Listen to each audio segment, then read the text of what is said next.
Welcome to Real Clear Politics on Sirius XM for Thursday, January 29th. I'm Andrew Walworth, and joining me are RCP President and co-founder Tom Bevan and RCP Washington Bureau Chief Carl Cannon. This morning, Board Czar Tom Homan appeared before the press in Minneapolis. He's been sent there to work with the governor and the mayor to calm things down. He told reporters, quote, "I'm not here because the federal government has carried out this mission perfectly. My main focus now is drawdown." And he added, the withdrawal of law enforcement resources here is dependent on cooperation. And he also said this about the broader mission of ICE and border enforcement. If the message we send is you can enter this country legally, it's a crime, don't worry about it. You can have your due process, show up in court, not show up in court, get ordered moved, don't worry about it. Unless you commit a serious crime, you're good to go. If that's the message we send to the world, you're never going to fix this problem. The most vulnerable people in the world will make that dangerous journey like they did under the Joe Biden administration. Over 4,000 aliens died making that journey. And again, a significant increase in sex trafficking. Because when they did that and opened those borders up saying, we're not going to detain you, we're going to give you free health care, we're going to fly you to the city of your choice, put you in a free hotel room, give you 3 meals a day, and give you work authorization, we're just going to bring you in. And when they did that, they sent a message to the whole world, you can come and do this. So, Tom, he did say that the state and local officials there had agreed not to release, quote, public safety risks back into the community, so they can be lawfully transferred to ICE. That sounds like a victory for the administration. Do we have a model that will work moving forward in Minneapolis? And could that model be applied to other sanctuary cities and states as well? Why'd you call on Tom first when this is exactly the deal I outlined on Monday and you guys both made fun of me? Well, because I wasn't even sure you were here since you showed up for this radio show with exactly 10 seconds to go. So I was going to Tom first. Fair enough. Go ahead, Carl. Go ahead. Well, I was chopping ice. Boy, what weather we're having. The real ice. There's always been the outlines of an obvious compromise, Andy, between the Trump administration and these, blue state governors and mayors. Some of the blue state governors and mayors are, posturing and preening, and some of them, trying to run for president. But they're also responding to what their constituents want. And so there was this tension within the Democratic Party. But with the administration and on the administration side, Trump just saying, unleashing these guys on the streets and no rhyme or reason, no explanation of what's going on, no notice to the communities, no real explanation from the president of his priorities in what we've come to expect pre-Trump and pre-Biden, which is, a logical speech from the Oval Office outlining the administration's policy. You didn't have either one of those.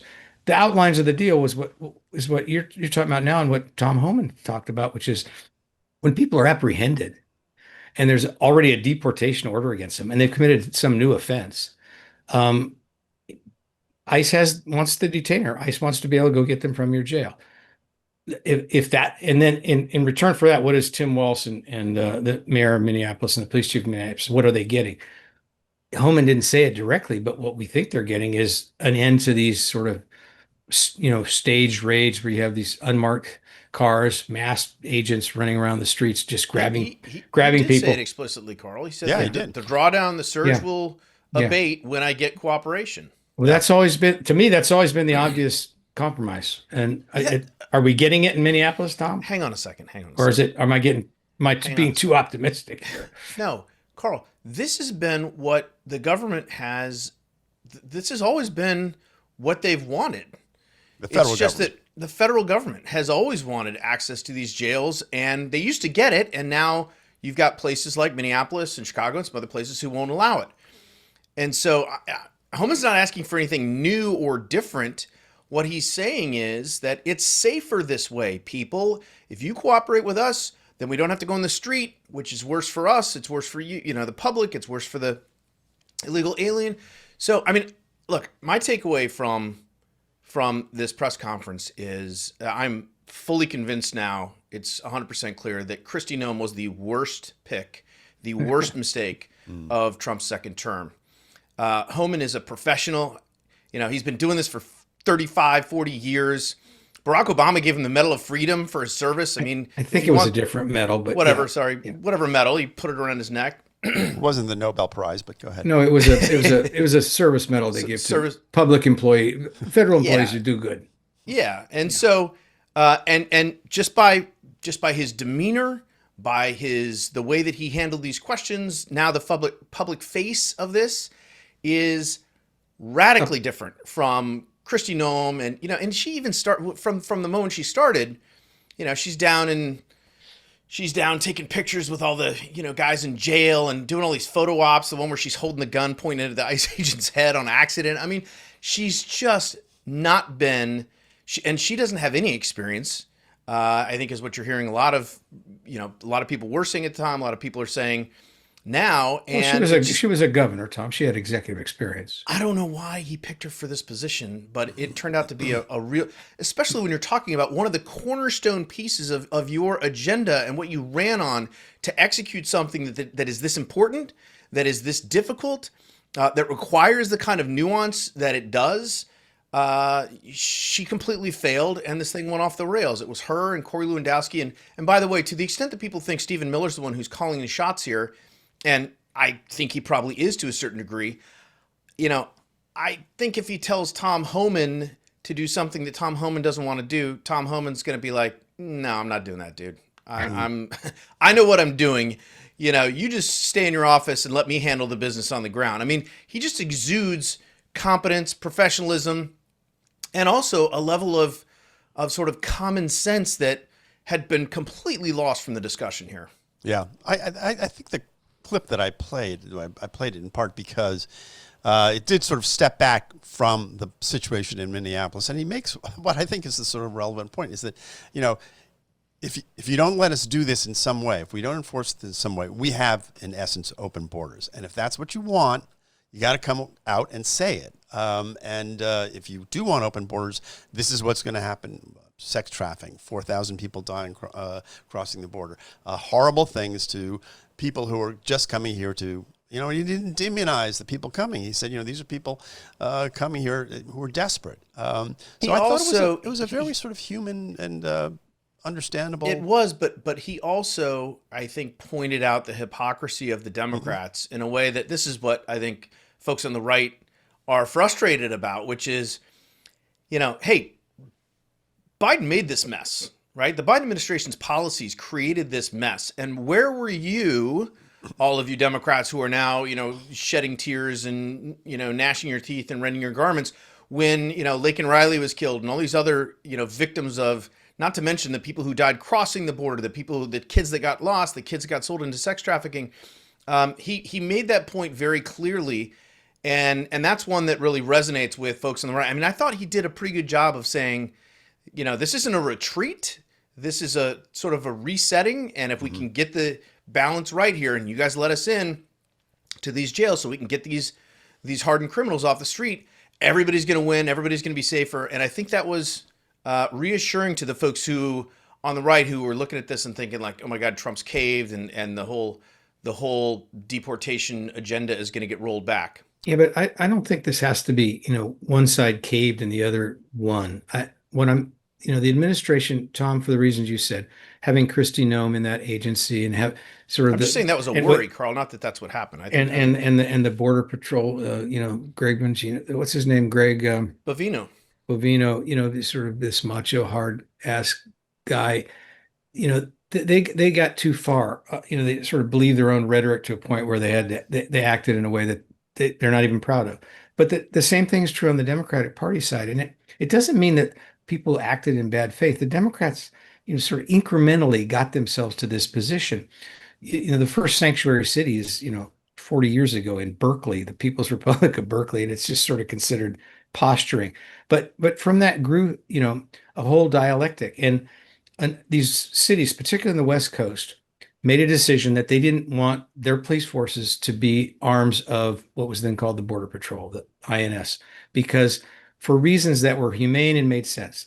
They found that if people were afraid of the LAPD, they wouldn't report it when they were victims of crime. And so there was this whole idea in law enforcement that the local police departments have to be separate from the Border Patrol, from border enforcement. And what that incrementally became, in the last 10 years is, sanctuary cities cropping up, sanctuary states all over the place. And then not only are we not going to use the police to enforce, we're going to resist the thing. And then we're not going to honor detainers. And then we're going to protect people in jails. And then we have no bail, no cash bail, which comes out of another progressive reform of the criminal justice movement. And that means you're just arresting people. There's an ICE detainer on them. They're wanted for a crime, and they're being released in the streets. No Democrat ever sat down and drew up this whole plan and said, this is what we're proud of. They sort of moved incrementally. And I think the Minneapolis, these tragedies, two people being killed in the. No Democrat? Well, I'm making my point. You guys can make yours in a moment. I think we got to the point where each side can stop and say, all right, let's curb the excesses that we're committing. And that looks like a compromise. And it's a reset. We're back to sanity. And that's what I'm hoping comes out of this. Okay. Well, let's stay in Minnesota for a while. Tom, I know you want to respond to that, but I want to move the show forward. Let's talk about Amy Klobuchar. She announced she is running for the governorship. A big surprise. Here's a bit of her announcement. Minnesota, we've been through a lot. A beloved leader and her husband murdered in their home, little kids gunned down in a church, the killings of Renee Goode, a mom of 3. And Alex Pretti, a nurse who took care of our veterans. 3,000 ICE agents on our streets and in our towns, sent by an administration that relishes division. We cannot sugarcoat how hard this is. But in these moments of enormous difficulty, we find strength in our Minnesota values of hard work, freedom, and simple decency and goodwill. She's pretty heavily favored. Tim Walz, gave up his bid. It's hard to imagine. That was just she shoved him off a cliff, Andy. Yes, right. Yeah, you notice what wasn't mentioned in that? She went through the whole thing. She didn't mention fraud. Right. Billions of dollars in fraud that have been stolen from Minnesota taxpayers. So anyway, what do you make of the announcement? Again, it was supposed to come out earlier, and then she delayed it because of the Pretti murder. Yeah, but you couldn't delay it any longer, Andy, because Walz might get back in. Yes, well, I want to talk about that in a second. But Tom, what do you make of the announcement? Well, yeah, I mean, look, we knew this was coming. We knew this was going to happen, and she is. I mean, she's the heavy favorite. I mean, if you're a betting person, you probably want to run over to Poly Market or Kalshi and put down some. I don't know what the odds are, but they've got to be heavily in her favor. Right. And so, she's obviously a well-known brand in Minnesota. I mean, we'll see. We'll see how the campaign unfolds and whether right now it's all about ICE. It's all about Donald Trump and but I think the fraud thing hasn't gone away, particularly in that state. And she's going to have to address it. She's going to have to, I think, reassure voters, not just Democrats, but independents and others that, she's going to be a good steward of the taxpayer money in that state because while it's no longer at the top of the news, it's still a huge story. The numbers are staggering. Yeah. Carl, I think you had the same thought I had. Tim Walz, he got out January 5th, right before all this stuff happened. And it just reminded me a little bit, it's not a perfect analogy, but remember when Al Franken got out because of the Me Too thing? He was sort of forced out by Chuck Schumer. I think it was back in 2017, something like. And he came to regret that because he moved too soon. And I wonder if Tim Walz, there's a part of Tim Walz saying, if I just hung on, I'm having my moment. Maybe I could have. Yeah, I was wondering that too because he was ahead in the polls before this. He's been acting like a governor the last couple of weeks. I don't think Tom approves of every word he said, but he's behaved like a chief executive. And when they were talking about fraud and his administration's involvement in it, or rather, blind eye to it, he didn't look so good. And then people remembered, he called himself a knucklehead. Can't we do better? And Amy Klobuchar apparently called him and told him to get out. That's what we infer, but we don't know. Right. But now maybe he's wondering, shoot, did I get out too soon? Yeah. I think he's wondering that. But in terms of Senator Klobuchar, though, remember she was compromised. But there was some thought that she would have trouble if she'd stayed in the presidential race longer because, and maybe because Joe Biden couldn't pick her because there was this case where a black kid was killed by the police, and she was on the side of law enforcement then, and she didn't perform the way the progressives wanted her to. But now that they're shooting white people, the police are in Minneapolis. I guess that's an old story. I thought that statement of hers, I thought it was actually pretty compelling. I don't expect her to brag about the Somali community fraud there, because that seems to be sort of Democratic Party related. But I thought what she said was, for a Democrat these days, pretty measured. And I agreed with most of it. And you can see why she's going to be, just from that statement. She speaks very clearly, very forcefully. I think she's a very strong candidate. Yeah. Well, I think she's probably a shoo-in if not, at this point. I think you guys missed the headline that Walz gave an interview to MS Now last night. Where he said, quote, "I will never run for an elected office again. Never again." So unless you think that sounds kind of Sherman-esque to me, Carl. I don't know. No, I didn't say he was going to get back in. Maybe he regretted quitting. He can't get back in now because then he looks flaky again. So he's made his bed. He's going to have to lie in it. Yeah. I don't know what the future holds for him, but I guess he can go as many trips. He might think to of China himself as a 2028 candidate, but obviously. Yeah, well, you said that. Andy and I were being polite. We didn't laugh at you. How about Ambassador to China in the Gavin Newsom? There you go. Now you're talking, Andrew. Oh, God. Hey, we just have a couple minutes left here, but for this segment, and let's talk about the government shutdown that is looming. Carl, is it just the way we're going to do it from now on? Like, if there's an opportunity and there's an issue du jour, you're going to shut down the government over it. Well, I was wondering about this, and I'm wondering what the fallout is. You'd have to be in these Democratic caucus rooms today to know, but did Tom Homan take the steam out of that? Because what they were saying is, what the progressives in the street were saying, if we don't defund ICE, we're going to shut down the government. The Democrats weren't putting it quite that way in the Senate. They were saying, if there's not reforms, if there are not big changes, if Kristi Noem isn't gone, we're not prepared to approve a budget for DHS, which would be in effect shut down the government. So they phrase it a little differently. But I wonder if she's sort of been recalled to Washington, put on the sideline in this area, and Homan's been in charge, and he's negotiating with police chief and you think that's enough for the Democrats? That's what I'm wondering if it's taken. I'm wondering if Democrats, like I'm thinking the two Colorado senators and some of the non-flamethrowers are thinking they're going to be looking for a way out. They're still going to want some concession, I think, because their party's going to demand it. But I think the odds are, I thought they were 80-20 in favor of shutdown. I think they're now 50-50. Tom has been shaking his head this whole time. I don't know about any steam getting taken out of the. I mean, what Schumer has proposed apparently is to pass a bunch of other funding bills, but break off the DHS piece and won't approve that until they get the reforms that they're looking for. Right? They want the agents unmasked. They want body cameras. They want warrants.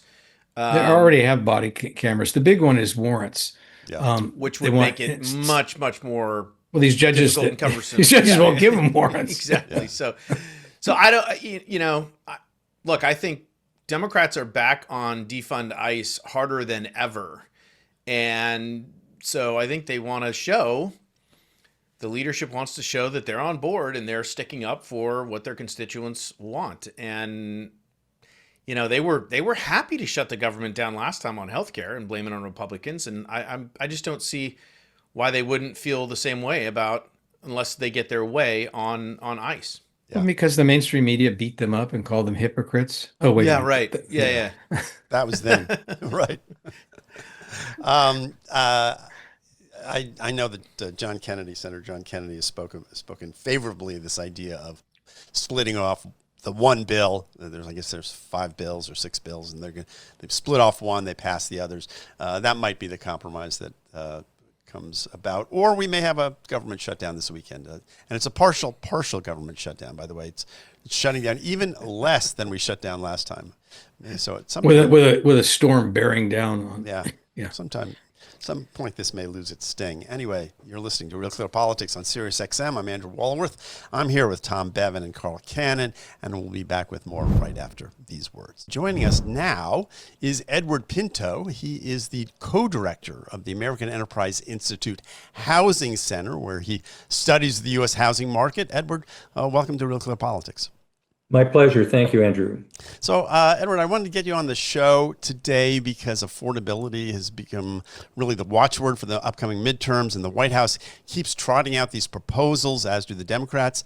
And the cost of housing, of course, is a major focus right now. I want to talk about some of the specific proposals in a moment, but first of all, give us an overview of the American housing market right now. Are homes more expensive than they used to be, and why is that?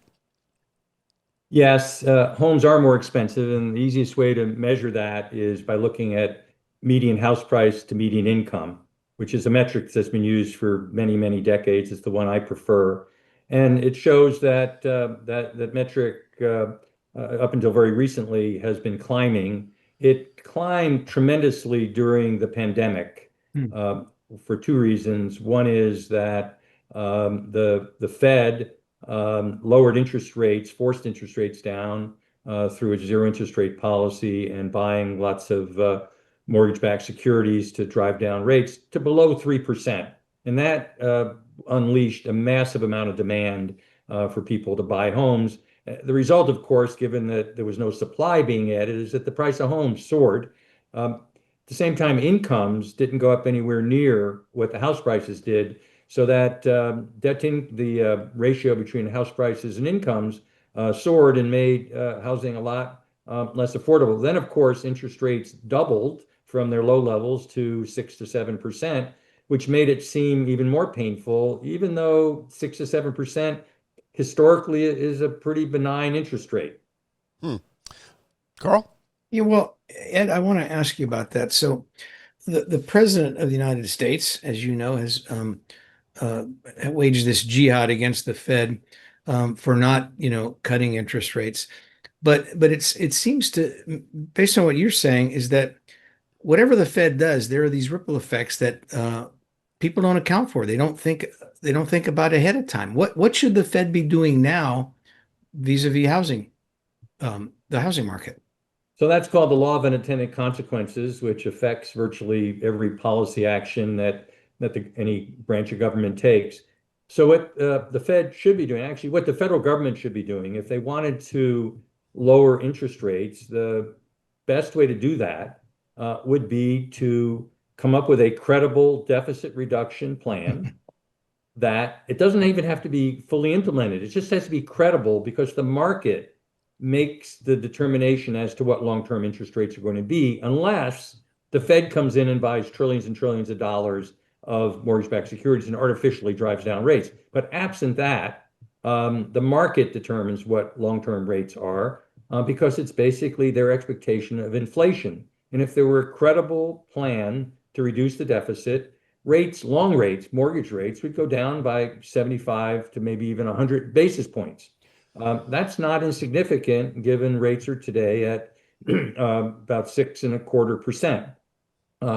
So that would take them down to maybe 5.25. The problem is if you do it in an artificial way, as has been done in the past, then and you don't address the supply issue, the buying power that gets unleashed with the lower rates, this artificially lowered rate, ends up getting capitalized very quickly. We've done studies. It happens within weeks once the lower rate. So the way housing market works is it responds to an increase in buying power immediately because people have more jingle in their pocket.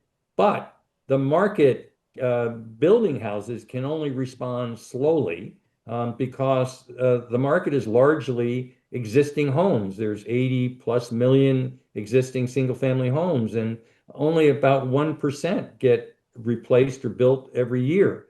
And so you can't move the needle very much on the supply side, and that takes a long time, but it moves very, very quickly within weeks if you have a demand surge that, again, the federal government loves to deal with demand. It can do very little on supply, so it tends to focus on demand. So that's why you hear things like 50-year mortgages, You hear of things like, let's have Fannie Mae and Freddie Mac buy $200 billion worth of mortgages and keep, or mortgage-backed securities, and keep them on their portfolio.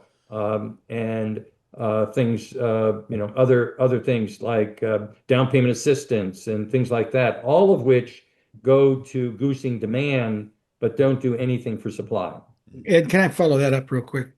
So you say the federal government can't do much about supply, but it seems to me state and local governments could do a lot, especially local government. I'm from California, and there's all these restrictions. It's just very hard to build even apartment buildings in that state now. What does AEI would recommend? What do you recommend? Because obviously we need more housing. Right. We need more apartments. We need more single family homes. There is a lot that can be done, and the way I describe it is this is the classic immovable object and irresistible force. So California supply is an immovable object. They've been working on supply since the 1960s. They have all these bills and laws and everything, and they finally got some stuff going in accessory dwelling units and some other things, but it's way too little given the size of the problem. The irresistible force is the federal government, who has limited ability on supply because that's the bailiwick of the states under our constitutional structure, the 10th Amendment. And so they do the easy thing, which is let's goose demand, which I already discussed. So there is a set of solutions that I've talked about that could actually fix the housing market. And those solutions all revolve around freeing up capital. We have a lot of capital constraints going on. A series of them relate to capital gains and taxation. So, for example, we have 32 million vacant rooms in single-family homes across the country. And that number has been growing as the baby boomers age, and they don't have children, and they have a lot of extra bedrooms. Now, there's nothing wrong with having extra bedrooms, but the tax code basically says, look, if you want to rent out an extra bedroom, you got to go through a lot of paperwork, and you got to report the income and all of this stuff. Why not just say, if you're going to rent out a bedroom that you haven't rented out in the last 2 years, there's no taxation of that. The federal government loses zero because it's currently getting zero on those 32 million rooms. And I estimate that would free up about 320,000 rooms a year, which is, again, doesn't solve the problem, but it's a good step forward. It moves the needle. So philosophically, it sounds to me like what you're saying is we need deregulation, and the solution to this is on the supply side, not the demand side. It's a sort of classic supply side argument. Yes. What about, and Tom, I'll let you in a second, but I just want to ask this one question. What about lowering the transaction costs of buying and selling a home? Because that is, anyone who's done this lately, it is phenomenally expensive. Carl knows this. He's just gone through this. Isn't that some place where we could sort of, reduce the friction, I guess, in the market? So in theory, reducing friction is good. But Andrew, if you don't have the supply response, all you're doing is that savings gets capitalized into more buying power, which drives up prices. That was a big effort during the 90s. Fannie and Freddie led a big effort to reduce closing costs, et cetera, and they talked about how this was going to save all this money. And again, if you don't have adequate supply at the same time, all it does is give people more capacity to bid up the house. And so the solution has to be to free up existing stock, which is like those rooms, like the other capital gains provision, the capital gains provision that's freezing up a tremendous amount of stock is back in 1997, Congress set a $250,000 and $500,000 exemption on capital gains when you sell your primary residence. That was never adjusted for inflation. Today, if adjusted for inflation, those numbers would go to 500,000 and $1 million. If they were adjusted for house prices, they'd go to nearly $1 million and nearly $2 million. And so you have a lot of people over age 65 sitting on very large capital gains that are retired, that have houses that are largely empty, but they don't want to sell them because they're going to have to pay capital gains taxes on them. That creates a lot of friction, Andrew, that could be addressed. And we estimate that also could open up a large amount, about 200,000 homes per year that would be freed up to for families to move into. And basically, you would shuffle the chairs around, and you'd end up with a better distribution. Tom? Ed, can I hop in? So on the supply side, the administration has made the argument that one of the reasons that housing has been expensive is the influx of illegal immigrants, and that this deportation plan that they've put in place and the, 2 million or so that they've gotten out of the country has been beneficial to people who are looking to buy or rent homes. Do you buy that argument? Is that actually what's happening? I'm guessing at the margins that's happening a little bit, but again, Tom, when we look at the data, we've looked at the data back about a year ago and could find no real evidence. And this was the period of time when the borders were wide open. It was about 2 years ago when the borders were wide open, and we found no upward increase in prices that correlated to the number of illegals coming in. But if we look at what's been going on more recently in the last year or so, or last 2 years, if we look at what house price trends have been doing, there's been a deceleration or a disinflation of house prices. They were going up during the pandemic at 16%, and then they started coming down 12%, 8%. Over the last 2 years, they've decelerated substantially to where they're now going up about 1%.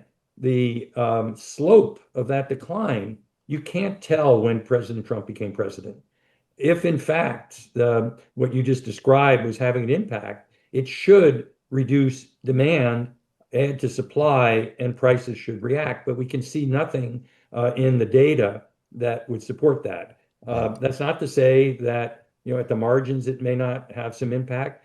My own explanation for that is a lot of the individuals that are either voluntarily or non-voluntarily being deported were doubling up. They were living in New York, had put them up Hotel in hotels, rooms, yep. Things like that. And so they're not really part of the single-family housing market that's going to provide much relief there. Ed, what do you make of Donald Trump and Bernie Sanders and Elizabeth Warren all being on the same page about corporate ownership of homes? You're hitting them all, right? So we've studied this issue. We originally were studying it because states were trying to move forward on this. And then, of course, all of a sudden, the president puts out a Truth Social on it. The bottom line is that institutional investors got into this market. Why? Because of federal government policy. They first got into it in 2010 and 9 when the market cratered and there was no bottom to price drops. And they fortunately came in. In fact, the federal government encouraged them to come in and buy up houses en masse as investors to put a floor on the market, which they did. And starting in 2012, the market started recovering. The second time, and then they basically started reducing their footprint after that event passed. But then we had the pandemic. And think about it. During the pandemic, as already mentioned, the Fed drove interest rates down to below 3%. Effectively, if you're a large-scale investor and you're borrowing money in capital markets, you can buy homes for free on an inflation-adjusted basis, and they pay you rent. What's there not to like? So they got back into the market in a big way in response to the Fed's pandemic response. And we tracked this monthly, and over the last, I think it was 21 months, they've actually been net sellers, a small amount of net sellers of homes. They're buying as many as they're selling, but it gets very complicated. They don't own very many. It's something like 1% of all of the single-family homes in the United States are owned by these large institutional investors. There are mom and pop investors that own lots, but the large institutional investors that the president was talking about own a very small amount. Second of all, we looked at what was going on with house prices in places like California, which has virtually no institutional ownership of single family rentals. It's like 0.1% of the housing stock. Yet they have a massive, Carl, as you mentioned, a massive problem. They could sell all of that 0.1% and it would be a drop in the bucket. It wouldn't be noticeable. So you have New York, California, Washington State. These are places with the highest house prices and the biggest problems, yet they have no institutional ownership, large institutional ownership. So that doesn't seem to be the issue. And lastly, this is a very complicated issue, as the president found out when he issued his executive order, where he said he was going to exempt new construction of rentals, for that are built to be rented, because that's actually potentially adding to supply. But there's lots of issues of how you define that. And then there's another issue, which is that a lot of these purchases end up being rehabilitations of homes that need about $40 or $50 or $60,000 worth of work to really put them back on the market as rentals. And that takes place in large numbers through the institutional investors. I know of no federal or state rehab program that has been successful in the 50 years that I've been involved in housing finance that's actually worked and been ramped up and successful. Yet I know of at least one program by a large institutional investor that has rehabbed 58,000 homes, invested over $2 billion, and has been successful in doing that across the country. We should be hailing that as a victory, not trying to extinguish it. Yeah. All right, well, Ed, we're going to have to leave it there. I'm talking to Ed Pinto from the American Enterprise Institute about housing. I'm Andrew Walworth. I've got Tom and Carl with me. Ed, thanks for being on the program. We'll have you back soon. And guys, the Trump Kennedy Center, as we call it these days, it's going to host a premiere of a new film tonight. It is the much anticipated documentary. It's entitled Melania. Opens in theaters on Friday. The president said on social media it's a, quote, must watch. Here's a little taste from the trailer. Everyone wants to know. So here it is.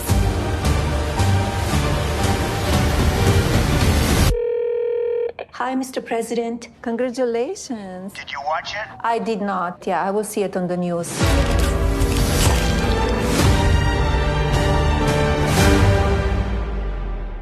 So, Tom, that's pretty good.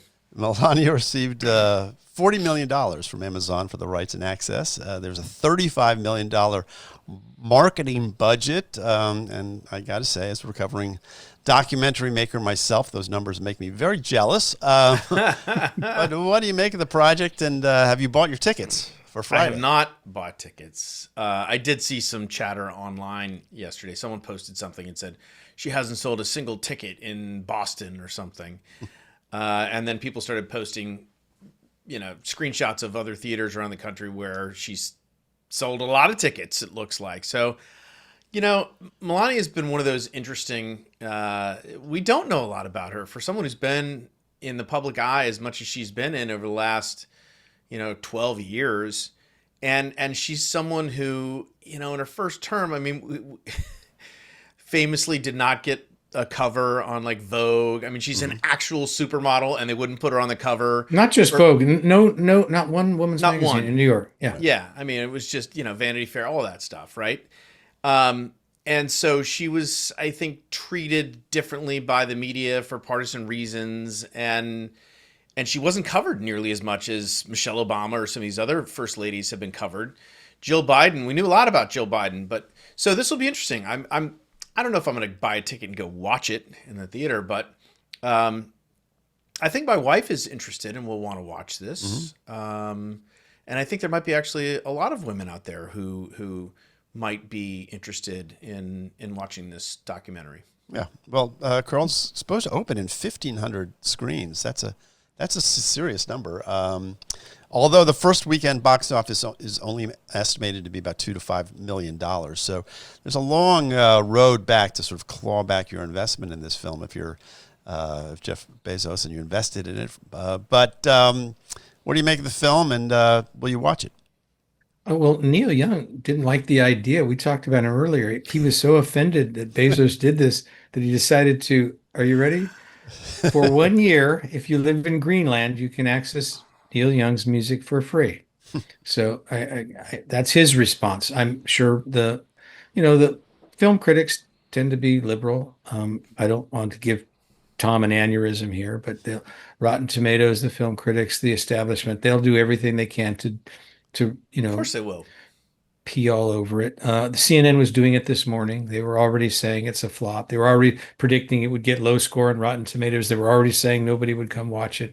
And John Berman was already saying, yes, Melania is one of the 3 ranked worst first ladies. I mean, so there's sort of an orchestrated, maybe it's just organic impulse among the legacy media to diminish this project and ridicule it and undermine it, really. But when you play a trailer like that, and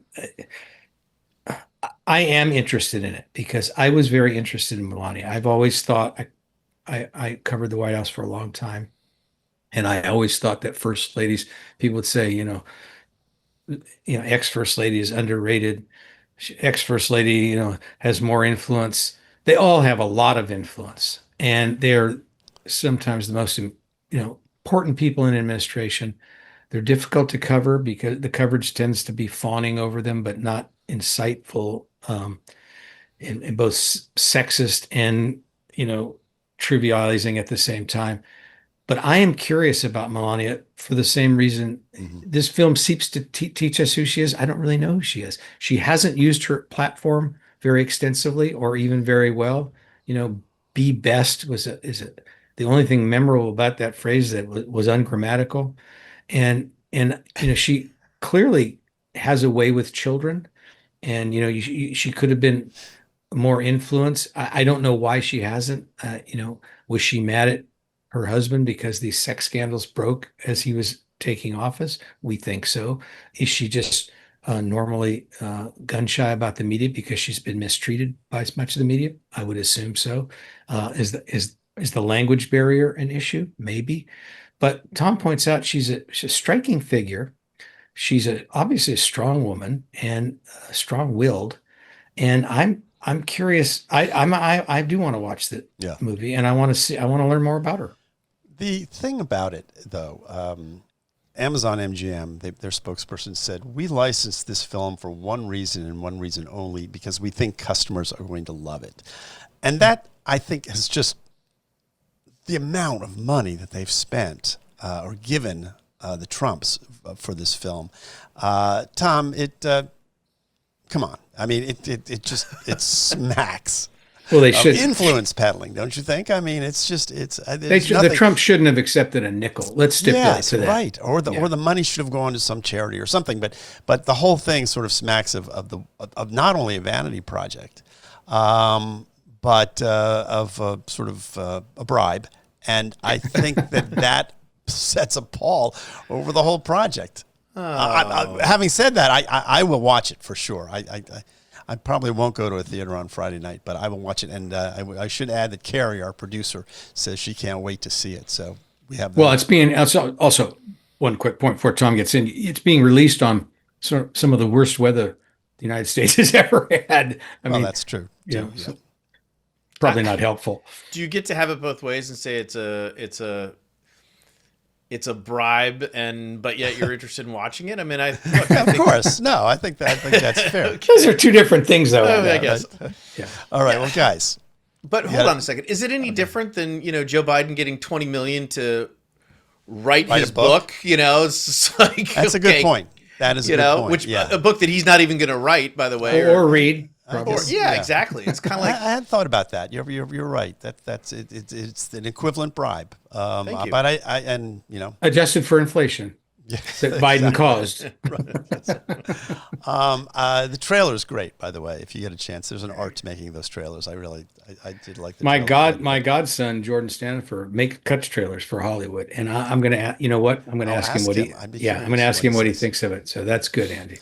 Well, as long as we're talking about culture. Uh-oh. Bruce Springsteen. New song. Apparently he wrote it on Saturday, released it yesterday. It's called Streets of Minneapolis. Here's just a little bit of the chorus. Get you guys' reaction. Turning that down.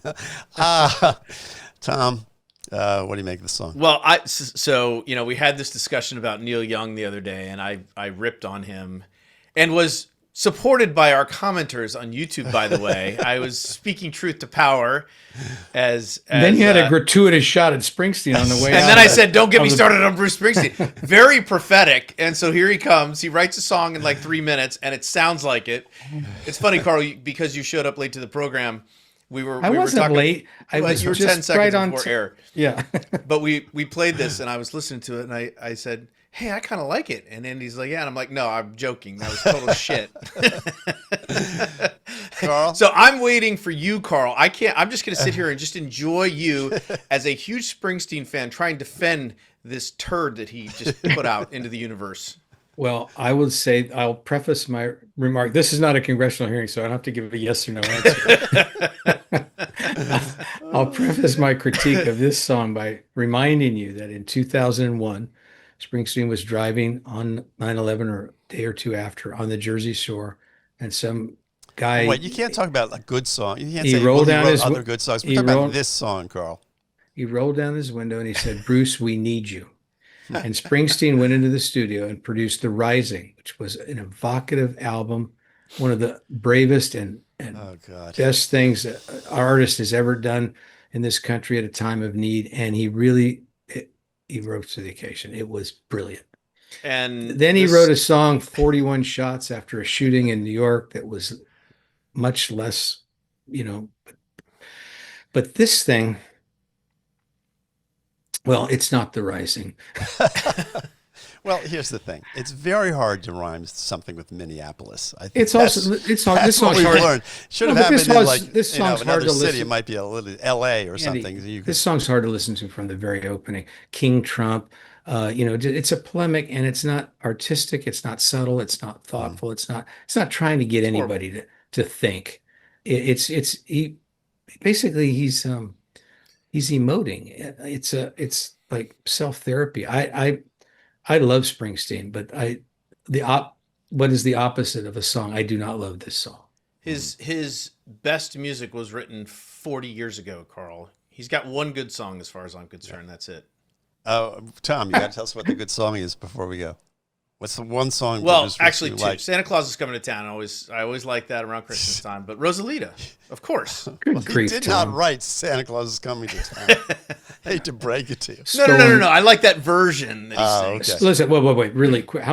Very quick. Bruce Springsteen is our greatest songwriter. This song, Tom called it a turd. I wouldn't use that kind of language, but it's not good in my opinion. But if Bruce Springsteen didn't know how to play the guitar, didn't know how to sing, couldn't carry a tune, and had stage fright, he'd still be in the Rock and Roll Hall of Fame for the dozens of amazing songs he's written. All right. Except for this one. All Except for this one. Despite this one. All right. Well, that is our program for today. If you're listening on the podcast apps or watching on YouTube, be sure to subscribe. I'm Andrew Walworth on behalf of everyone here at RCP. Thanks for joining us. We'll see you back here tomorrow.